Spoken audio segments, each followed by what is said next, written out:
Okay, so replica sets. So inside each one of these partitions is a replica set.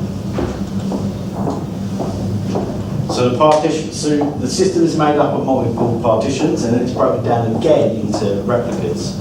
So inside each partition there is a node which has the full database engine on it, and all the data is fully redundant across all the nodes. So you've got 4 copies of the data there, number 4 there, you go to another region, another 4, and so forth and so forth. You can see that actually there's quite a lot of copies of the data being maintained.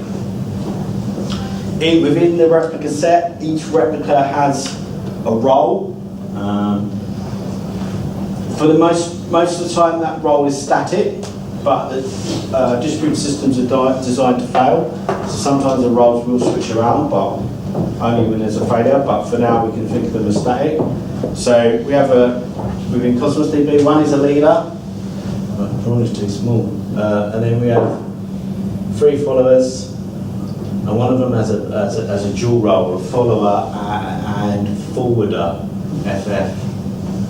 So the responsibility of the follower is to keep aligned with, keep up to date with the leader. So leader is the first node which processes the write, and the followers have to catch up and get the write.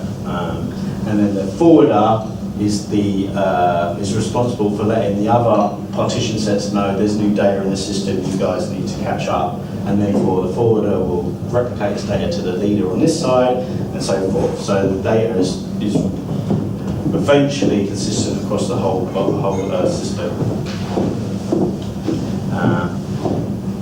Let's see, okay. So we're going to talk about quorums in more detail in later slides.